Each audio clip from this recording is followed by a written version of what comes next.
Hi everyone, and welcome to my session on providing reactive C4ISR support capabilities. To kick off, just a bit of a background around Myriad, Stixx, and myself. My name is Nicholas Forbes, and I'm the Managing Director and Product Manager of Myriad and Stixx.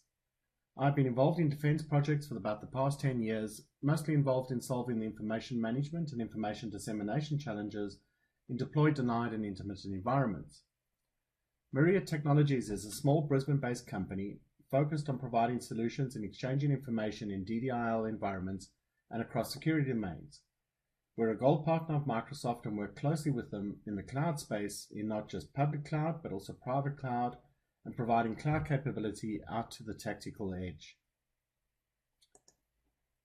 Some of the work that we're doing at the moment around Europe and around Australia, working with people like Finnish Defence, German MOD, Norwegian Defence, US Interpaycom, doing work for Australian Navy, and also then doing work through the EDA.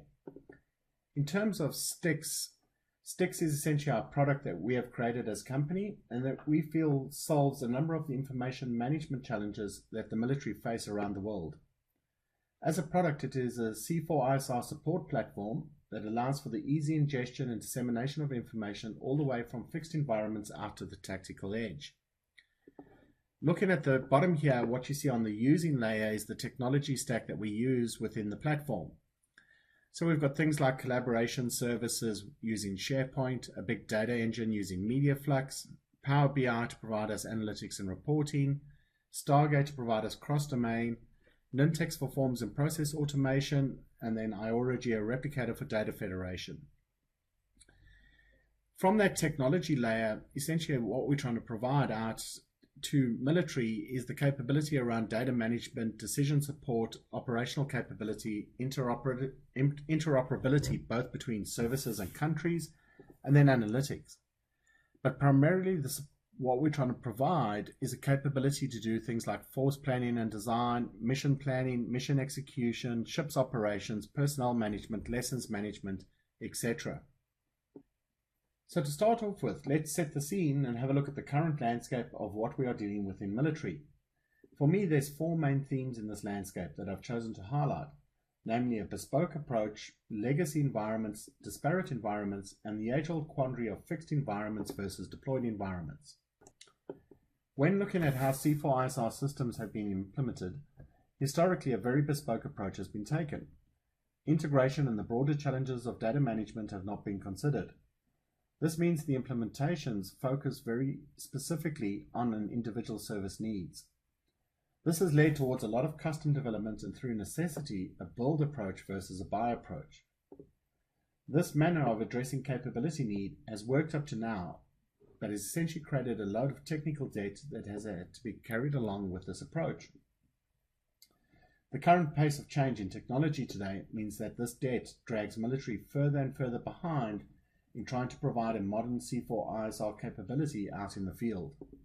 This bespoke approach has meant that programs of effort within defense forces are structured in a way that drives a bespoke approach to solving challenges.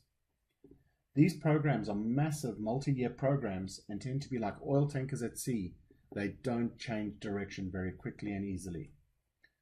Again, because of the services and the approach that they adopt within individual programs, it means that when trying to solve information sharing across services, it can prove to be very difficult to do, let alone trying to solve interoperability between countries.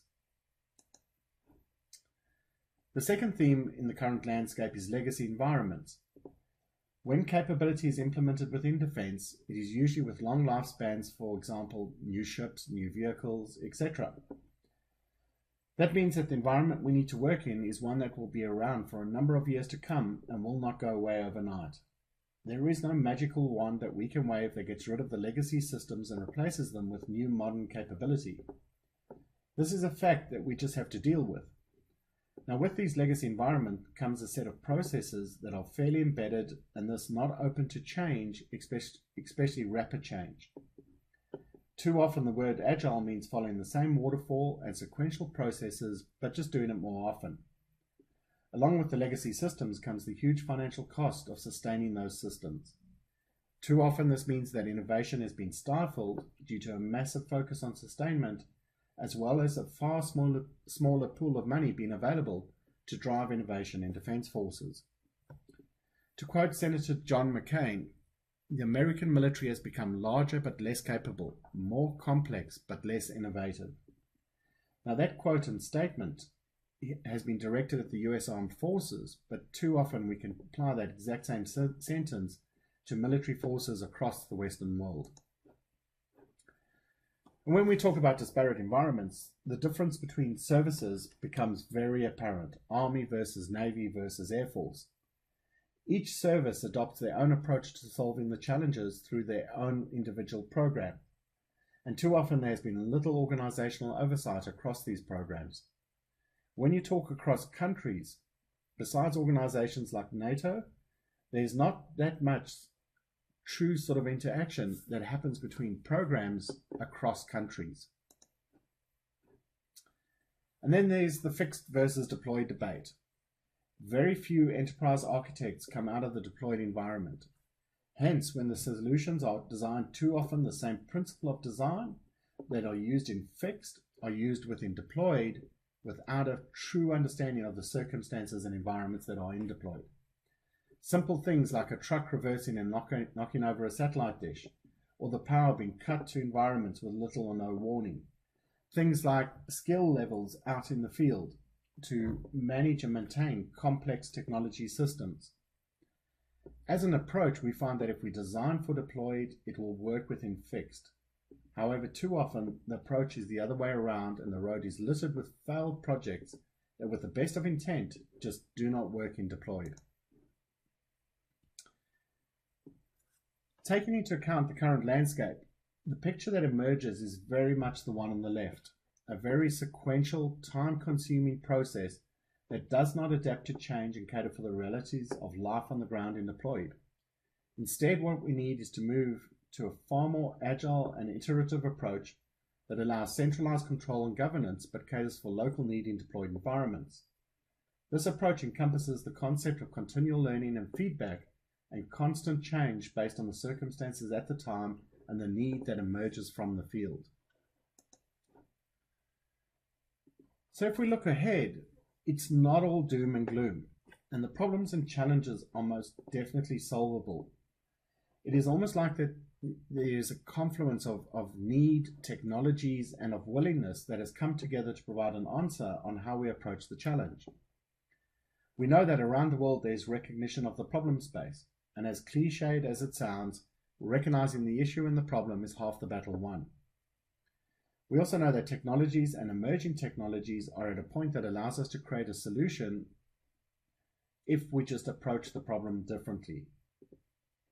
As an example, if I look at what Microsoft is doing in the cloud space, whether it be Azure, Azure Hub, and Azure Stack, or even what they are doing in the DevOps space, I can see them actively working to address and solve a number of data challenges that exist.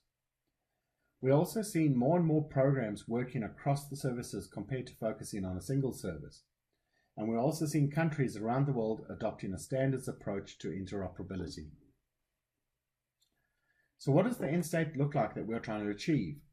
Firstly, we look at our inputs to the environment.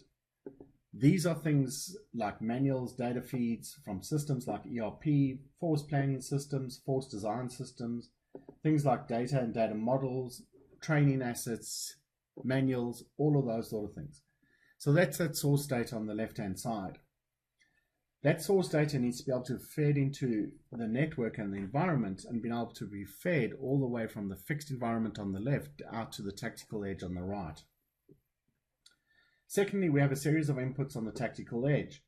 These might be feeds from ships, vehicle sensors, high-definition video from drones, and feeds from wearables.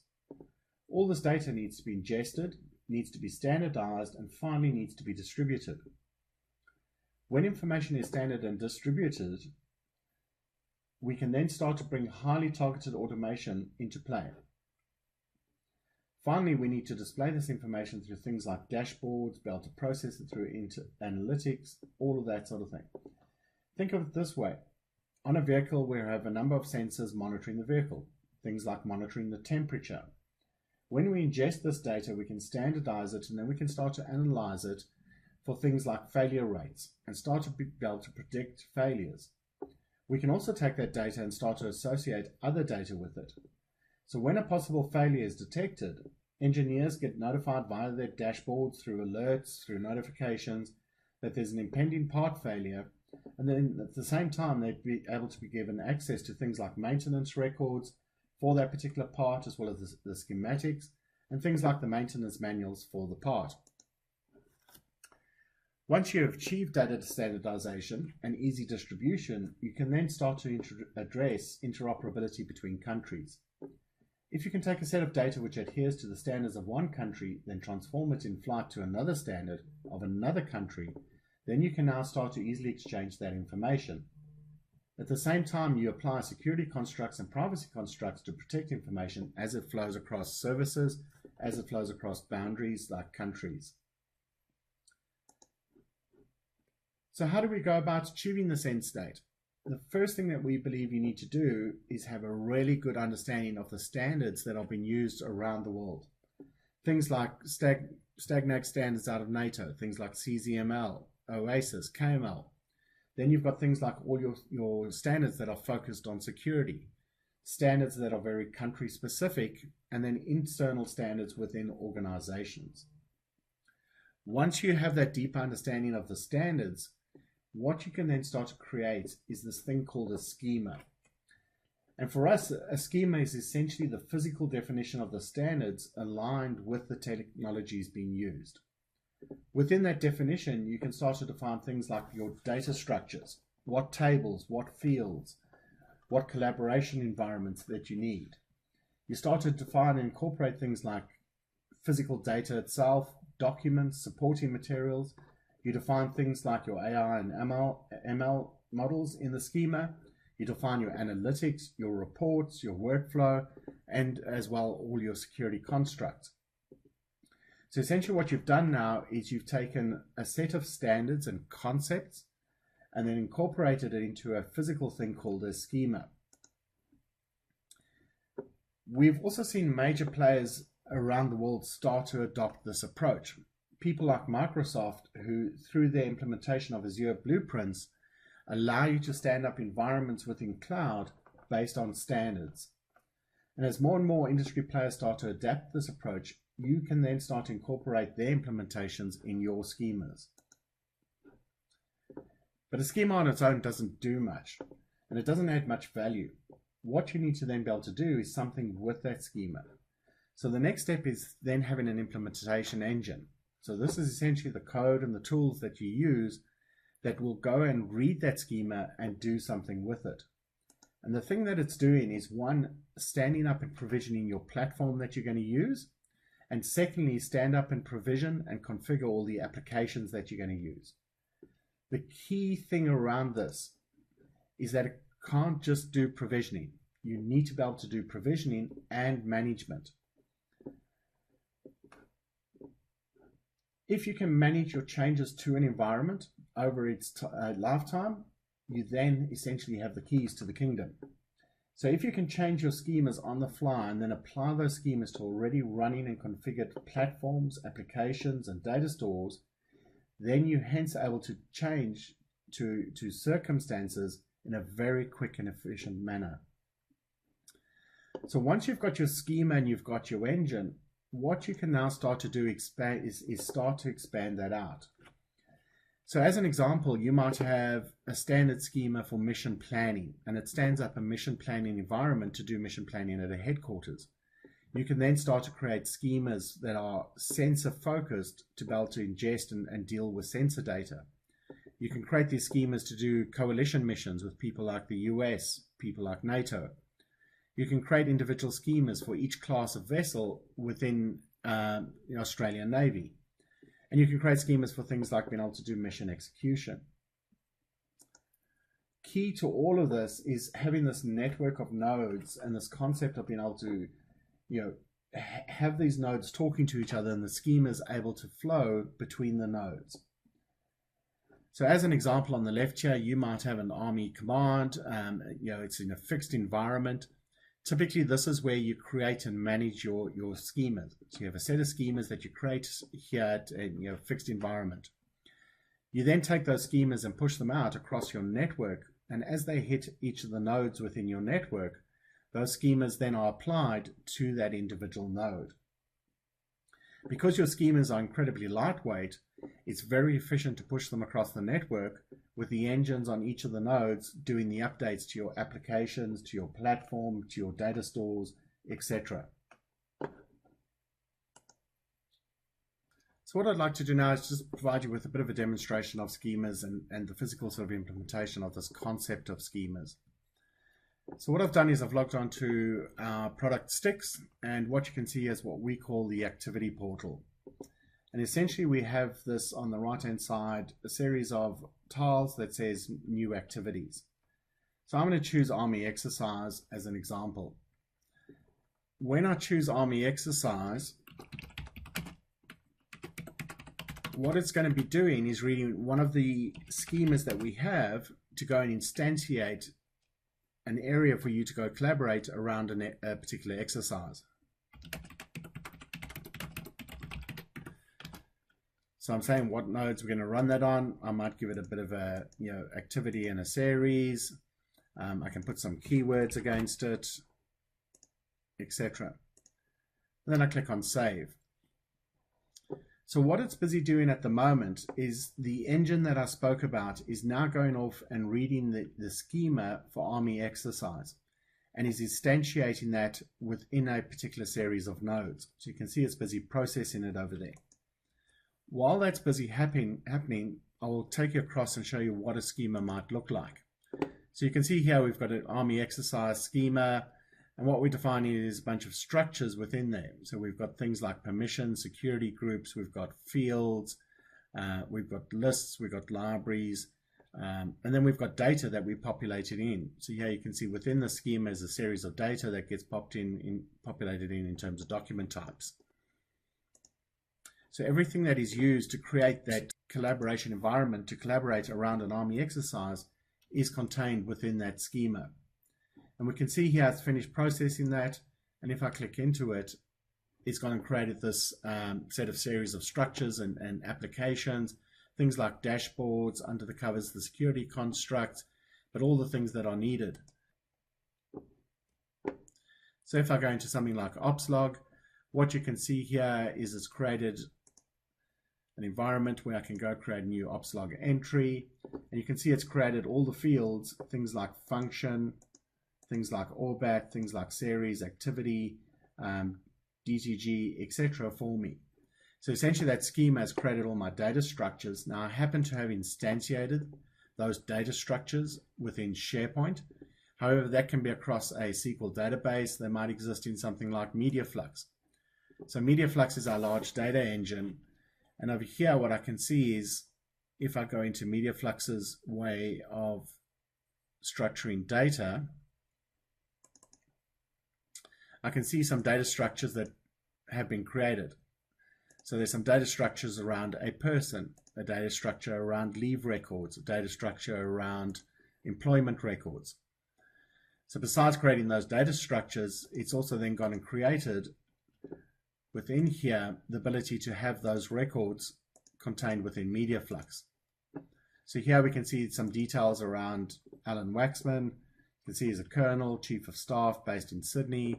I can see the leave applications for Alan, and I can see things like Alan's leave certificates.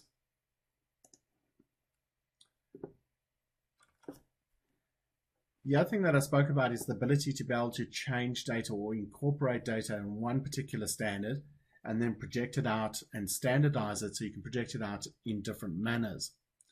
So what I'm going to do here is take a high definition video, drag it into MediaFlux, and it's going to incorporate it in. Now through this process, it's ingesting the video. It takes about 4 seconds to ingest it. And essentially what it's done is created a whole lot of data around that particular video. And it's standardized that data. So essentially it's done a frame-by-frame analysis where we can start to see things like tail number, latitudes, longitudes, sensor information, GPS location, all of those sort of things. What I can then do with that particular video though is I can go and generate the CZML. I can generate the KML. Maybe I want to generate a series of thumbnails, XML, etc. So essentially we've incorporated and ingested data in one structure, but then we're able to take that data and project it out in a totally different manner. So now that we've got our data structures, we're able to ingest data, we're able to collaborate on that data, work with that data, all of those sort of things. The next part that I want to show you is how you then present that information out. So going back to our Stixx environment and going up to our activity portal, what I want to do is just go into something that we set up for Finland earlier this year. So essentially setting up an environment to be able to manage COVID through Stixx. What I wanted to show you here, though, if I go into personal tracking in particular, is then displaying that information up that you've now incorporated through things like Power BI as a report. So we can see over here, we've got Power BI presented out with all the information being pushed out from our data structures. And again, as things change, as the data changes, so we can, through those schemas, push out new reports, new structures, and new analytics across that information.